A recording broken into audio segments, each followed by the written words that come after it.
Maluco isso, cara. Tá tela preta. É muita Oi, treta aí. pessoal. Sejam bem-vindos a mais uma live aqui no canal Expressivo Kardec. Eu estou aqui com o Arthur, com o Rui, com o Cláudio, e nós vamos continuar estudando o Estatuto da Sociedade Parisiense, né? Aí começando no artigo 6. Então, Rui, nos fale um pouco mais desse capítulo. Pois não, vamos prosseguir na leitura deste paradigma para a organização e funcionamento dos grupos práticos espíritas, das sociedades espíritas em geral. Continua atual, continua realmente exemplar, para que possamos, no mínimo, refletir sobre as nossas práticas, sobre, enfim, a qualidade daquilo que temos convencionado como diretrizes, como princípios, como metodologia para as nossas reuniões e nossas organizações. Artigo 6º, não é isso? A sociedade limitará, se julgar conveniente, o número dos associados livres e dos sócios titulares. Os amigos gostariam de comentar o que teria justificado essa discricionariedade quanto à limitação do número? Isso, de alguma maneira, revela a prudência com relação à eficácia das reuniões? A gente já tem os exemplos próprios aqui, né? Que quanto maior o grupo, mais difícil de administrar. Então, o bom senso aí era realmente ter um pouco mais de cuidado no número de adeptos ou de associados ali, né?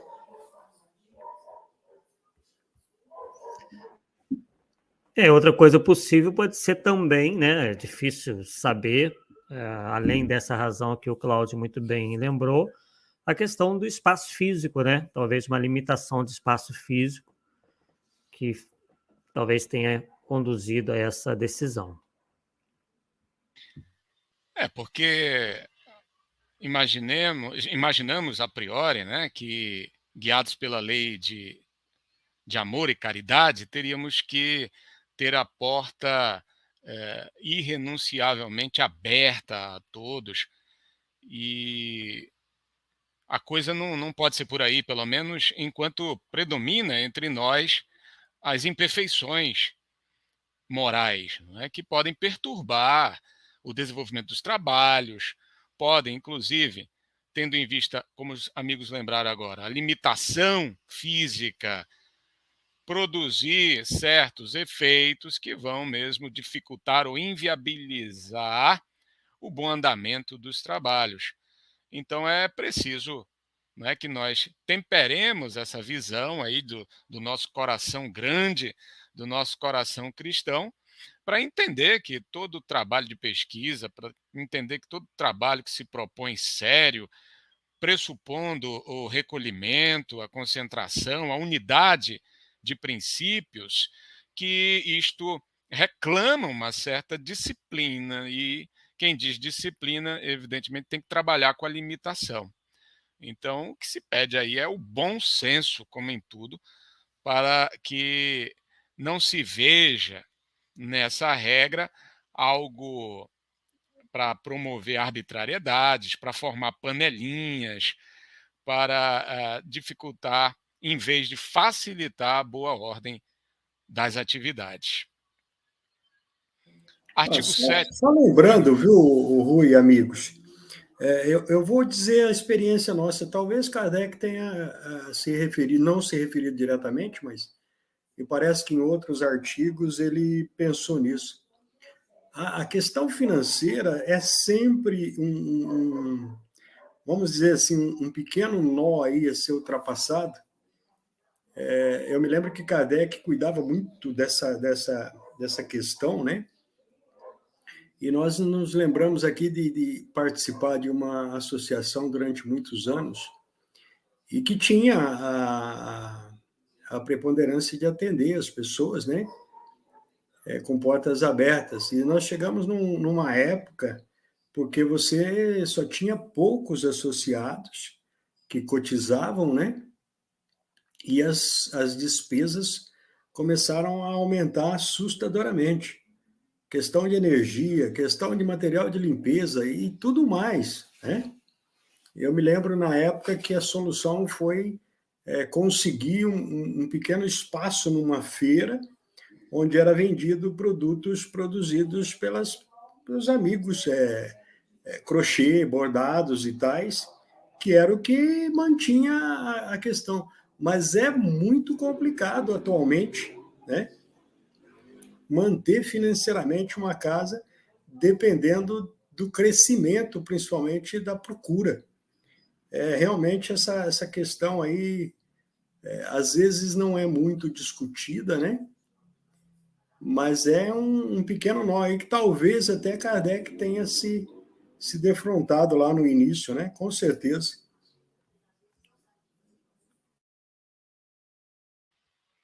Vamos ao artigo 7º. Sócios correspondentes são os que, não residindo em Paris, mantenham relações com a sociedade e lhe forneçam documentos úteis a seus estudos. Podem ser nomeados por proposta de um único sócio titular.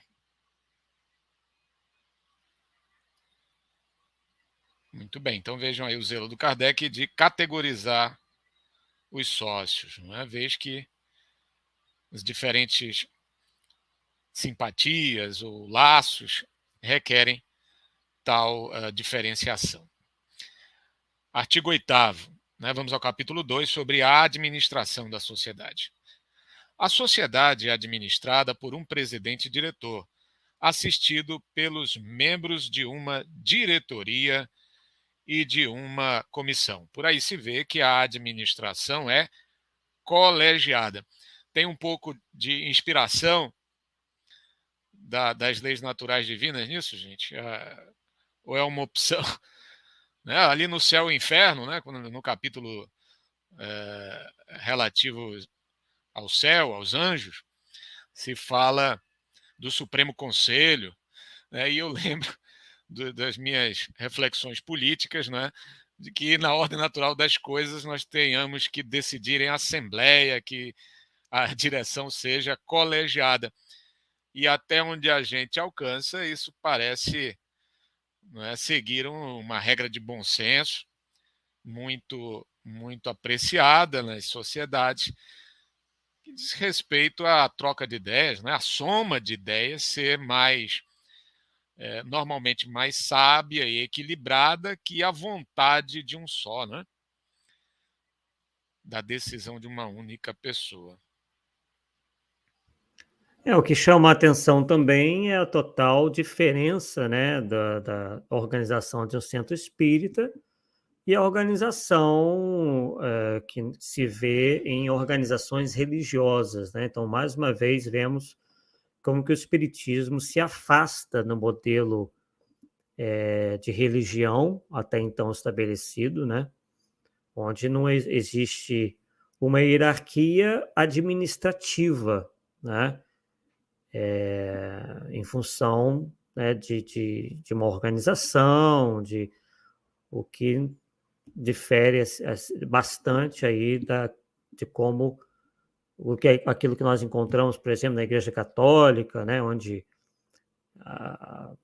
o candidato aí a padre tem que fazer um curso, uma preparação, e aí ele vai galgando muito assim, semelhantemente a como acontece, por exemplo, nas Forças Armadas, né? E só fica realmente responsável por uma paróquia, por uma igreja, já quando tem certa experiência. Né? No Espiritismo, a coisa, né, se estabeleceu de maneira bem diferente, tal como nas associações da própria sociedade. Sigamos, Artigo 9º. A diretoria se compõe de um presidente, um vice-presidente, um secretário principal, 2 secretários adjuntos e um tesoureiro. Além desses, um ou mais presidentes honorários poderão ser nomeados. Na falta do presidente e do vice-presidente, as sessões serão presididas por um dos membros da comissão. Artigo 10º. O presidente-diretor deverá dedicar todos os seus cuidados aos interesses da sociedade e da ciência espírita. Cabe-lhe a direção geral e a alta superintendência da administração, assim como a conservação dos arquivos. O presidente é nomeado por 3 anos, os outros membros da diretoria por 1 ano, indefinidamente reelegíveis. Artigo 11º. A comissão se compõe dos membros da diretoria e de 5 outros sócios titulares, escolhidos de preferência entre os que tiverem dado concurso ativo aos trabalhos da sociedade, prestado serviços à causa do espiritismo ou demonstrado possuir ânimo benevolente e conciliador. Estes 5 membros são, como os da diretoria, eleitos por 1 ano e reelegíveis. Eu achei interessante aqui Kardec ter frisado o ânimo benevolente e conciliador como um atributo, né, indispensável àqueles que devem figurar na comissão, né? Então, ele poderia ter dito tão somente profundo conhecimento da ciência espírita, né? Mas requer esses atributos morais que são indispensáveis, de fato, a manter a harmonia do grupo, né? Em virtude de algum risco de desentendimento, ruído de comunicação, etc. Coisas de espíritos imperfeitos, né? A comissão é de direito presidida pelo presidente-diretor, ou, em falta deste, pelo vice-presidente, ou por aquele de seus outros membros que, para esse efeito, seja designada.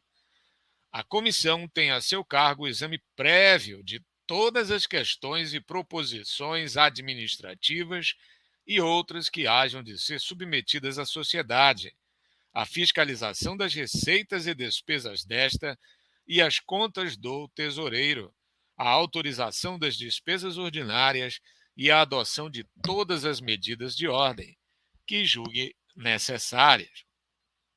Compete-lhe, além disso, examinar os trabalhos e assuntos de estudo propostos pelos diversos sócios, formulá-los ela própria a seu turno e determinar a ordem das sessões, de acordo com o presidente.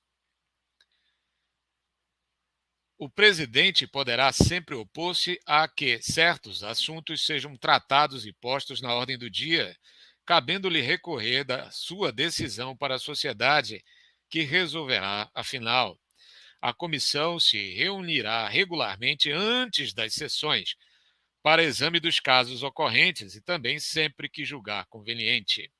Os membros da diretoria e da comissão que, sem participação, se ausentarem por 3 meses consecutivos, são tidos como renunciantes às suas funções, cumprindo providenciar-se para a substituição deles.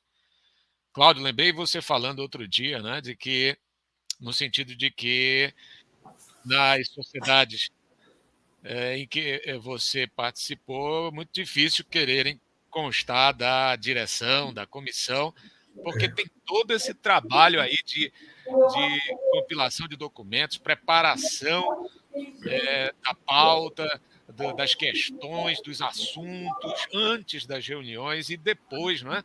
Então, Isso é uma coisa recorrente. Você tem as duas pontas, né?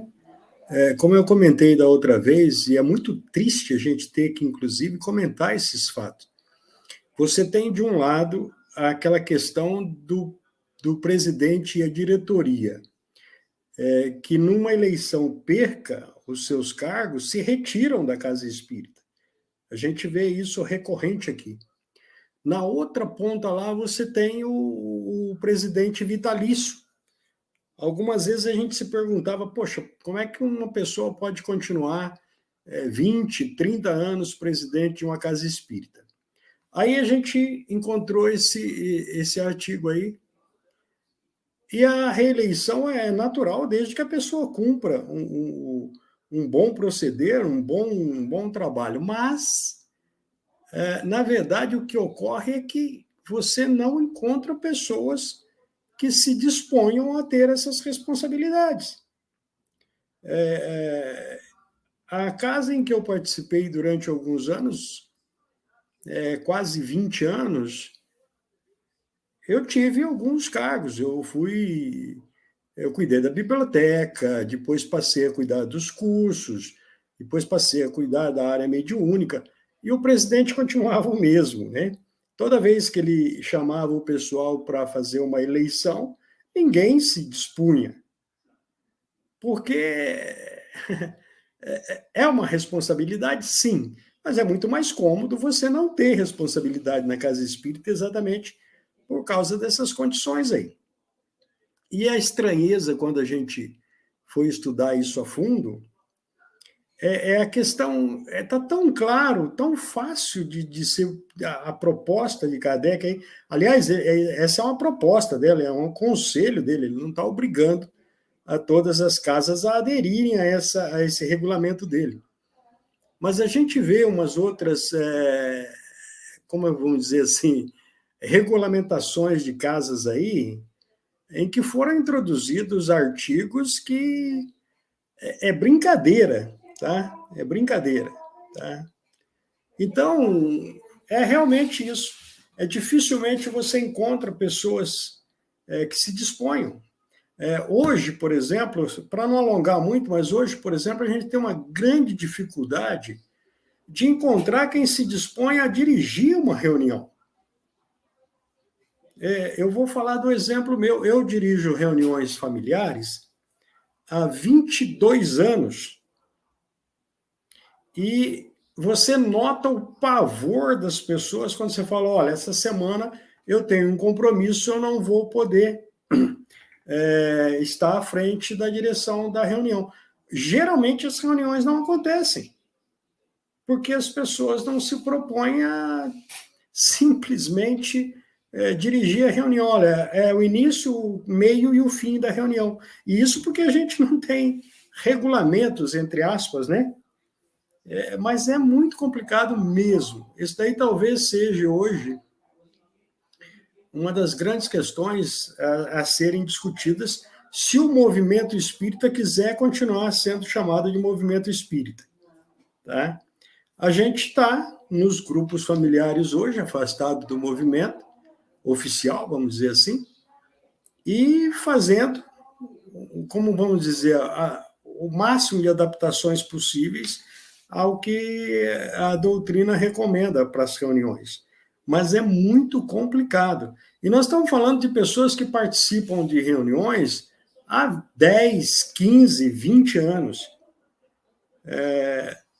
Eu me lembro da época da Casa Espírita, quando o presidente, por um impositivo de viagem ou por um impositivo de problema familiar, telefonava e dizia, olha, hoje eu não posso ir lá, você precisa fazer a preparação da palestra antecedente dos passes, eu faço. Tá. Aí você tinha que colocar uma outra pessoa no seu lugar para fazer o atendimento público. Era um Deus nos acuda. Tá? E acredito que isso não tenha mudado, não, embora eu esteja há mais de 20 anos afastado disso.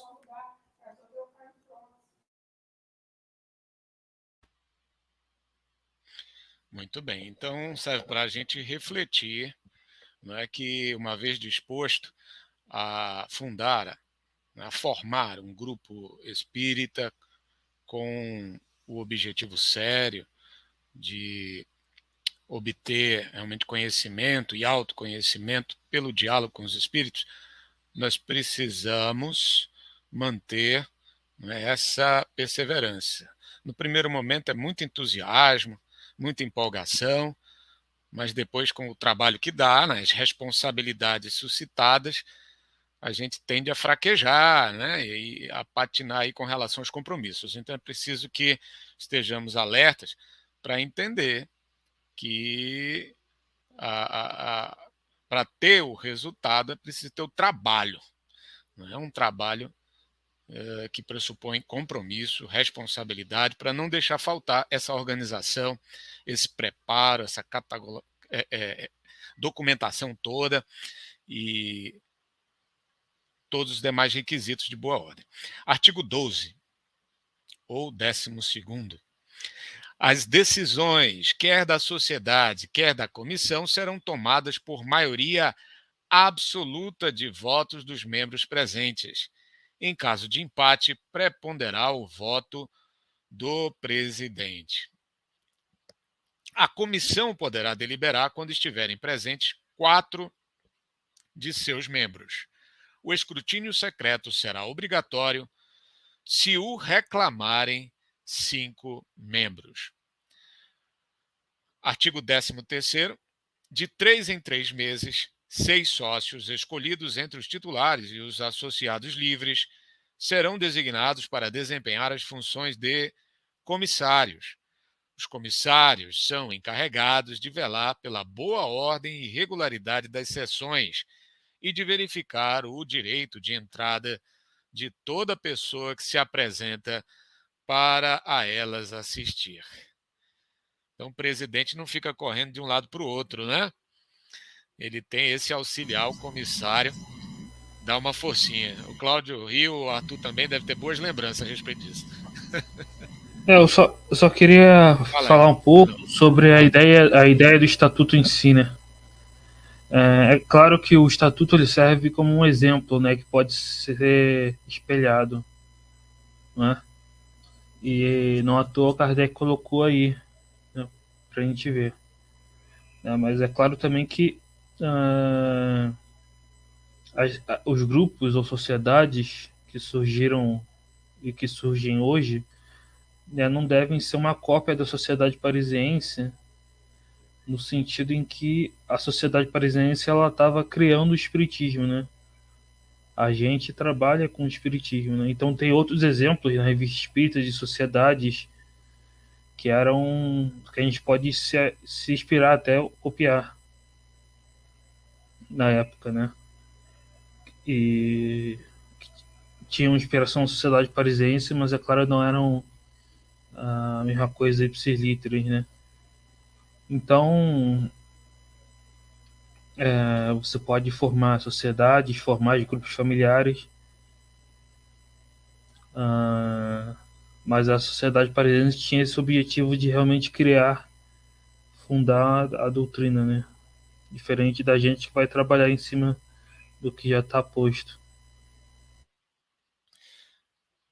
Eric, sem discordar do que você fala, eu só acho importante frisarmos, não é, dentro da ótica que preside os nossos estudos, que o Livro dos Médios, Guia dos Médios e dos Evocadores, ele é um exemplo que continua atual, que deve inspirar as nossas organizações. Certo. A Sociedade Parisiense se equipara a um grande centro espírita hoje, vamos dizer assim. Não é? Porque era um núcleo para o qual convergiam diversos trabalhos familiares, na qual Kardec realmente tinha todo aquele trabalho de análise comparativa, mas sempre uma fonte inspiradora, ainda que tenhamos que fazer concessões de informalidade para grupos familiares. Esses artigos nos servem para refletir, né? Quando estamos fazendo os nossos estatutos, perceber se tem fundamento ou não, né? Se tem necessidade de adotarmos tais paradigmas. Né? Podemos chegar à conclusão de que comissários, neste ponto aí, são desnecessários num grupo familiar íntimo, né? Com toda a razão. Né? Você está no recinto doméstico, as pessoas se conhecem, para que ter uma pessoa que fique, né, transitando para ver quem entra e sai? Não é desnecessário.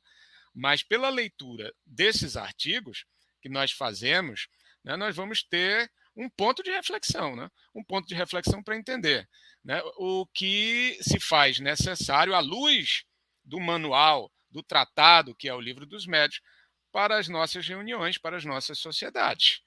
E é muito interessante que você fala, Eric, porque às vezes nós não estamos diante realmente de um grande centro espírita que tem um grau de responsabilidade maior.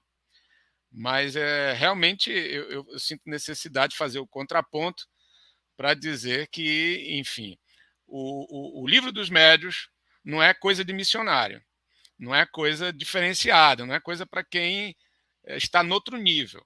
É algo que Kardec deixou para todos nós, né? Então, devemos sempre nos inspirar nas suas letras, para ver, evidentemente, aquilo que se adequa. Se me permite, Rui, eu vou dar um exemplo que a gente está tentando implantar aqui já há alguns anos, acho que com um relativo sucesso. Como são grupos familiares, é claro que você não pode compor toda essa enumeração que ele dá aí. Mas aí vamos lá. O grupo familiar, como o próprio Kardec diz aí, em outros artigos, fica muito mais fácil você ter essa composição, esse controle, essa disciplina, exata até pelo pequeno número de pessoas e pela comodidade de você estar dentro de um lar e entre conhecidos. Mas é interessante que, lendo bem esse artigo aí, a gente começou a prestar atenção. Por exemplo, eu dirijo as reuniões familiares. Na reunião familiar, na minha casa, eu decido, olha, vai ser nessa mesa, vai ser nessa ordem, vai ser nessa coisa. A questão do recebimento fica à disposição da minha esposa. Sempre que alguém bate a porta, é ela que atende, é ela que recebe. Quando eu estou na casa de um amigo, a gente tem outras reuniões em casa de amigos já, há muitos anos, inclusive. Então, a pessoa da casa passa a ser o responsável para quem ela admite ali na reunião e, conforme é necessidade, ela me informa. Olha, Cláudio, nessa semana uma pessoa me pediu para participar da reunião, eu vou só te informar que vai ter uma pessoa nova lá. E na condução da reunião, é ela quem decide onde vai ser a reunião, onde vai ser colocada as pessoas, onde vai ser colocada as questões de ordem ali. Eu faço só a parte da direção. Então, a gente começou a adaptar dentro da realidade que a gente tem hoje. E é possível. É como você diz aí, é um espelho que pode ser, realmente deve ser utilizado sempre.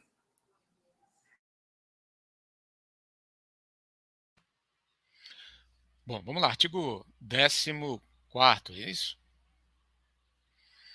O ano social começa 1º de abril. As nomeações para a diretoria e para a comissão se farão na primeira sessão do mês de maio. Os membros de uma e outra, em exercício, continuarão nas suas funções até essa época.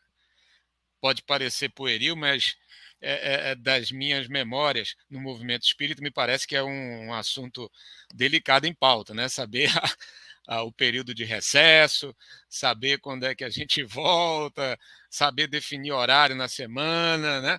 Uma coisa assim meio complicada, porque a gente sempre encontra aí necessidades variáveis, né? Agendas variáveis e tal. Então, Kardec é previdente, dizer, não vamos nos antecipar. Uma possível solução é fazer constar do estatuto, né, de maneira normativa. Artigo 15º. Para se proverem as despesas da sociedade, os titulares pagarão uma cota anual de 24 francos e os associados livres a de 20 francos.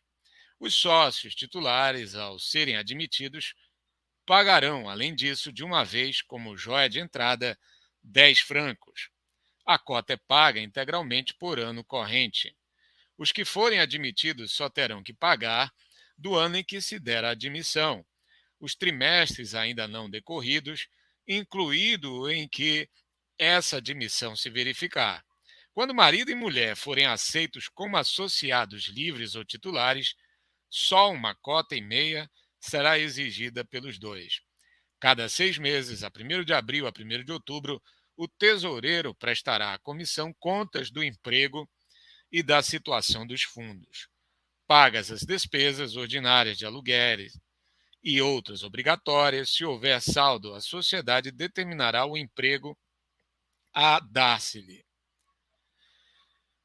E aí um aspecto, né, que não pode deixar de lado, que é a fonte de custeio de uma casa espírita, de um grupo espírita, né, que consome energia, que paga aluguel, etc. Precisa pensar nisso, e aos sócios que vão ter que arcar, não é? E fora que mais um acerto de Kardec aí, talvez um visionário, né? A gente tem histórias aí que essa parte financeira é um nó, mas é um nó tão grande. Na cidade aqui, e a gente tem um conhecido em Minas, que quando assumiu a presidência da casa, foi chamado aos bancos, onde a casa tinha as contas bancárias, e aquilo que era para estar no azul estava bem roxo, vamos dizer assim. E é complicado, porque aí entra uma coisa daquela questão, fora a assertiva de Kardec aí, aqui nós temos a mania de pegar o pessoal, como se diz, voluntário, né? E ali se passam meses, anos, sem ninguém prestar conta de nada. E aí, quando a coisa estoura, olha, a gente já viu coisa aqui de arrepiar, viu? Tá? Então, o acerto de Kardec nisso daqui é atualíssimo. De 6 em 6 meses, senta todo mundo e fala, olha, o que foi? Quanto que tem, quanto que foi, quanto que não foi. Pronto. Tá? Olha, deixaria todo mundo sossegado e a gente não veria as histórias que a gente vê por aí acontecendo. É verdade. Embora exista, né, aquelas dificuldades todas de terem membros que passem dificuldade financeira, né? Mas, enfim, até a inadimplência precisa ser discutida, né? Não está falando em radicalismo em relação a cobranças e inadimplências, mas que a questão do custeio da casa espírita tem que estar em pauta, né? Tem que estar planejada, tem que estar orçada para o bom desenvolvimento dos trabalhos. É bem interessante essa questão, né? E infelizmente hoje em dia, né, talvez por um certo trauma, o movimento espírita com algumas pessoas que se aproveitaram do espiritismo para ganhar dinheiro, as pessoas têm um receio com isso, né?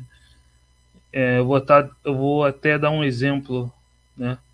Que para dizer que isso não se aplica só a centros físicos, mas também a canais, a sites. Vou dar um exemplo do Kardecpedia, né? O Cosme, que fundou o Kardecpedia, ele vendia os produtos porque tem que sustentar o site do Kardecpedia, porque não é de graça. Né? Ele vendia camiseta de Kardec, aí a pessoa, não pode. E a pessoa não entende, a pessoa parece que é criança, né? Não entende que a vida no mundo material não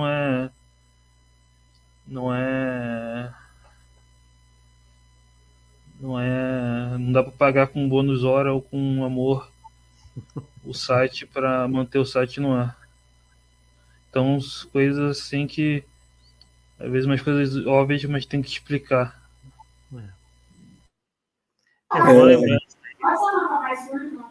Boa lembrança aí do Eric, né? Que tem gente que acha que tem que espiritualizar tudo, né? E não é assim. A gente vive no mundo material, nós temos as contas, né, para serem pagas, nada é de graça, então realmente o centro espírita deva, claro, dentro de um padrão ético, né, procurar também meios de ter receita, né, desde que obviamente não fuja ao objetivo e esteja tudo dentro das leis, enfim, né? Então, realmente quem está fora do centro espírita talvez não tenha essa noção e fique aí determinando regras que simplesmente não poderiam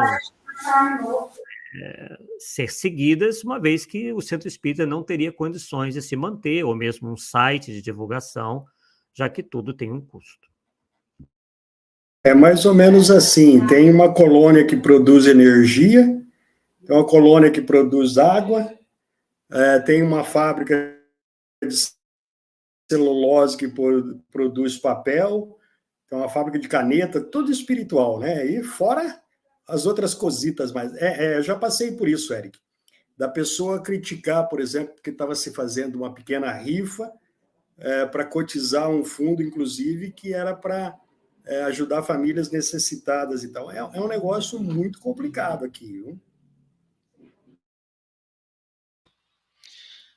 Sem esquecer que ainda estamos numa coletividade predominantemente de terceira ordem, né, de espíritos imperfeitos, que são maledicentes, né, que vão presumir que haja desonestidade em todos, muitas das vezes aplicando a sua própria régua, né, entendendo que os outros vão querer sempre surrupiar, iludir, se apropriar, né, desfalcar, quando estão vendendo para manter as suas obras sociais, suas obras doutrinárias. Não é assim, não é? Claro que nós precisamos verificar, porque também tem desonestos em todos os segmentos. É parte disso, né, da imperfeição humana.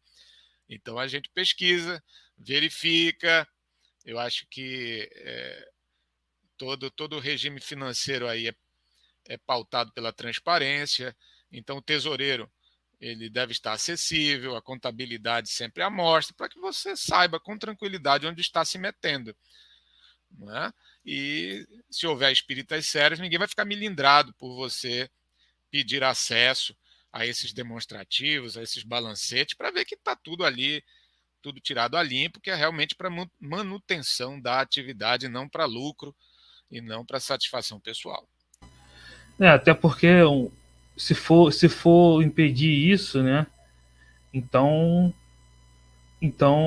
eu já vi até pessoa falando que não pode cobrar por livro. Então um autor pobre não poderia lançar o livro, só um autor rico, né? Então tu quer ser inclusivo para ter o livro de graça, mas tu impede um autor, por exemplo, pobre de lançar. Ou uma pessoa jovem, por exemplo, que ainda não tem tu tira os jovens do espiritismo, porque o jovem não vai poder ficar numa coisa que é impossível financeiramente, porque ele tem que se manter em outras coisas. Então, aí só vai ficar velhinho, realmente aposentado no espiritismo. Então é uma coisa que o pessoal não entende, umas coisas óbvias assim que... Muito bem, sigamos. Artigo 16º. A todos os admitidos, associados livres ou titulares, se conferirá um cartão de admissão, comprovando-lhe a categoria. Esse cartão fica com o tesoureiro, de cujo poder o novo sócio poderá retirá-lo, pagando a sua cota e a joia de entrada. Ele não poderá assistir às sessões senão depois de haver retirado o seu cartão. Não o tendo feito até um mês depois da sua admissão, será considerado demissionário. Será igualmente considerado demissionário todo sócio que não houver pago sua cota anual no primeiro mês da renovação do ano social, desde que fique sem resultado um aviso que o tesoureiro lhe enviará. Muito bem, capítulo 3º das sessões. Artigo 17º. As sessões da sociedade se realizarão às sextas-feiras, às 8 horas da noite, salvo modificação, se for necessária. As sessões serão particulares ou gerais, nunca serão públicas. Todos os que façam parte da sociedade sob qualquer título devem, em cada sessão, assinar os nomes numa lista de presença. A vedação às sessões públicas, os amigos gostariam de fundamentar? Por que na sociedade parisiense não há sessão pública? Sim, isso é interessante, né? O Kardec, a gente passou, né? Ele fala da influência do meio, né? Então, a reunião profissional tem que ter uma comunhão de ideias, de pensamentos. Então, se você deixar público, assim, no sentido de qualquer pessoa entra, a porta aberta, né? Como tem no movimento espírita reuniões desse tipo, de psicografia pública aberta, tem muita gente ali com pensamento divergente para criar uma confusão ali, fluídica dos espíritos. Então, pela questão da influência do meio, Kardec não fazia reuniões públicas, só fechadas. O que tinha era convidados, às vezes, claro. Mas aí a pessoa tinha que ser convidada, não era público no sentido tá aberto ali para qualquer um estranho da rua, qualquer um entra. Então, é claro que isso se refere a reuniões mediúnicas, né? Não a estudos doutrinários. Enfim.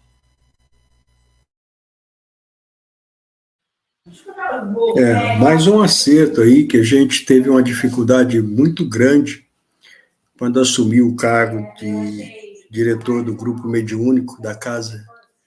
A gente percebia que os médiuns ficavam muito inquietos na hora do trabalho mediúnico, porque o trabalho mediúnico era realizado no mesmo dia do público, embora em sala separada, era realizada no mesmo dia do público. Quando fomos estudar mais a fundo a questão, propomos à direção que o trabalho mediúnico fosse feito reservadamente, em outro dia da semana. Houve uma série de controvérsias, porque acrescentavam mais um dia de reunião no grupo, né?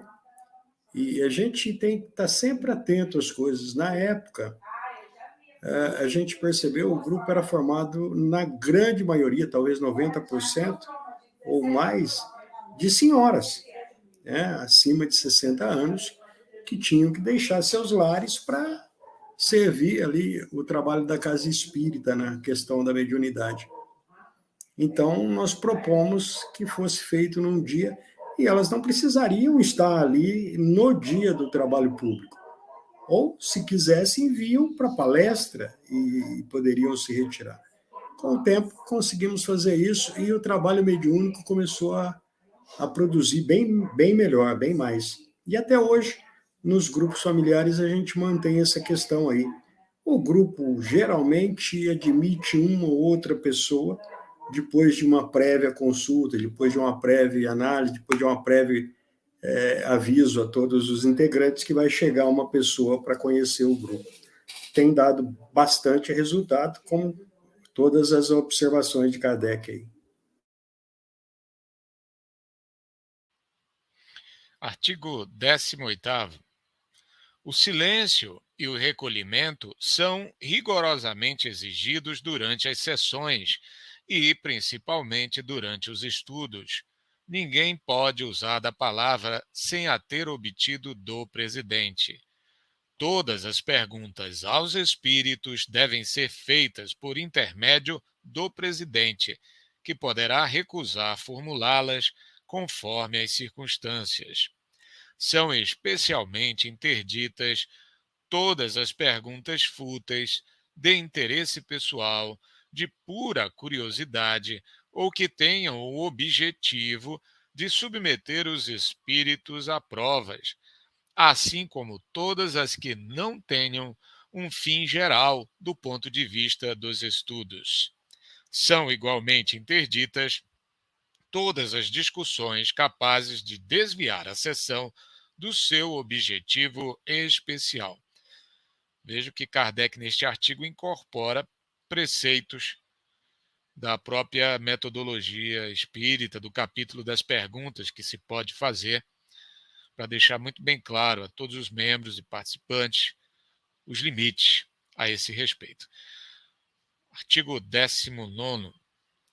Todo sócio tem o direito de reclamar seja chamado à ordem aquele que se afaste das conveniências nas discussões ou perturbe as sessões de qualquer maneira.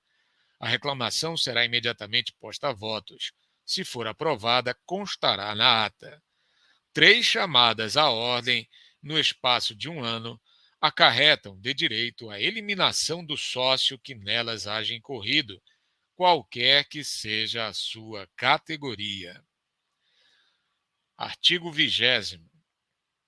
Nenhuma comunicação espírita obtida fora da sociedade pode ser lida antes de submetida, seja ao presidente, seja à comissão, que pode admitir ou recusar a leitura. Nos arquivos deverá ficar depositada uma cópia de toda comunicação estranha cuja leitura tenha sido autorizada. Todas as comunicações obtidas durante as sessões pertencem à sociedade, podendo os médiuns que as tomaram tirar delas uma cópia. Artigo 21º. As sessões particulares são reservadas aos membros da sociedade. Realizar-se-ão nas primeira e terceira sexta-feiras de cada mês e também na quinta, quando houver. A sociedade reserva para as sessões particulares todas as questões concernentes aos negócios administrativos, assim como os assuntos de estudo que mais tranquilidade e concentração reclamem, ou que ela julgue conveniente aprofundar, antes de tratá-lo em presença de pessoas estranhas. Tem direito de assistir às sessões particulares, além dos sócios titulares e dos associados livres, os sócios correspondentes que se achem temporariamente em Paris e os médiuns que prestem seu concurso à sociedade. Nenhuma pessoa estranha a esta será admitida às sessões particulares, salvo casos excepcionais e com assentimento prévio do presidente. Então vejam que nessas sessões particulares, nem mediante convite, não é uma sessão mais limitada pelo conteúdo que se deve tratar. Artigo 22º. As sessões gerais se realizarão nas segundas e quartas sextas-feiras de cada mês. Nas sessões gerais, a sociedade autoriza a admissão de ouvintes estranhos, que poderão a elas assistir temporariamente sem tomarem parte nelas. Cabe-lhe retirar essa autorização quando julgue conveniente. Ninguém pode assistir às sessões como ouvinte sem ser apresentado ao presidente por um sócio, que se torna fiador de seu cuidado em não causar perturbação nem interrupção.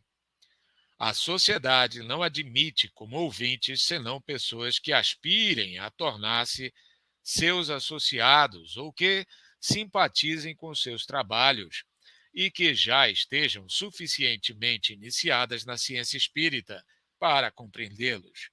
A admissão deverá ser negada de modo absoluto a quem quer que deseje ser ouvinte por mera curiosidade, ou cujos sentimentos sejam hostis à sociedade. Aos ouvintes é interdito o uso da palavra, salvo casos excepcionais a juízo do presidente.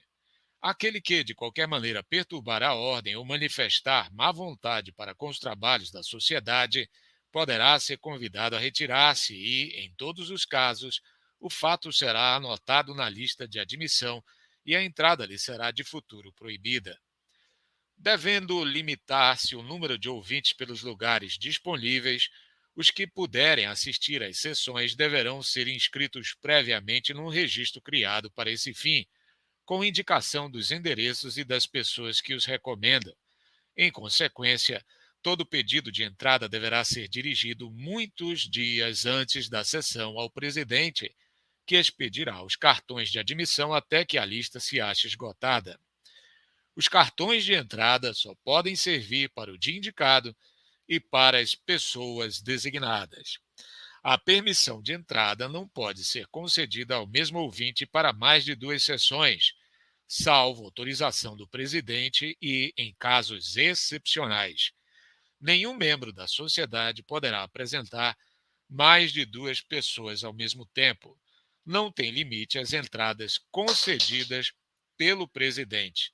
Os ouvintes não serão admitidos depois de aberta a sessão. Então, aí vemos neste capítulo o zelo de Kardec para assegurar a boa ordem dos trabalhos, ainda que com este sacrifício todo, algumas vezes, das expectativas justas que algumas pessoas têm de acesso às sessões práticas, não é? Haja visto que muitas pessoas têm, e a maioria a gente sabe, É por interesse e por curiosidade, né? Então, realmente, essa assertiva aí. Trabalhando com os grupos familiares hoje, a gente percebeu isso na íntegra, né?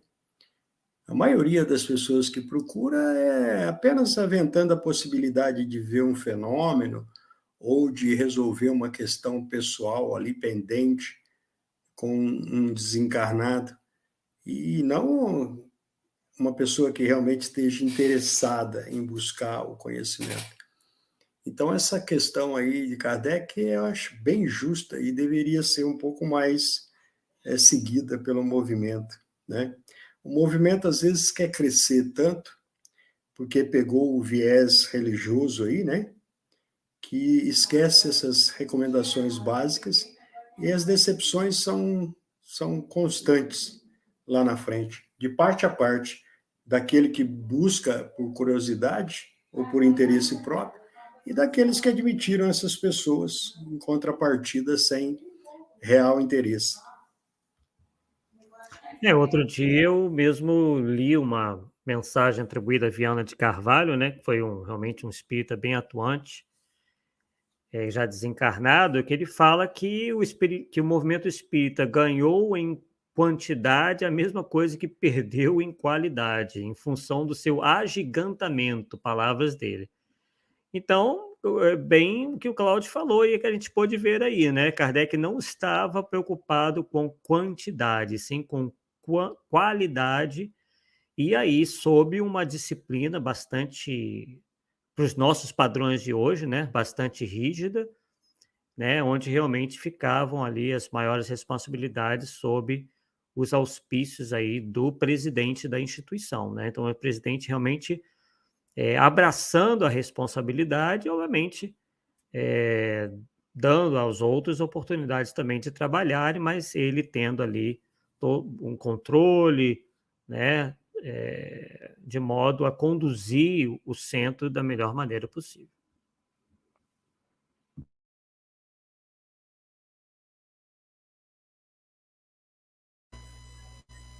Excelente.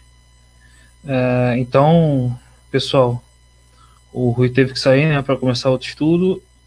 Então a gente continua no item 23 na próxima. Então é isso. Eu queria agradecer a todos. Curtam, compartilhem, se inscrevam. Até a próxima.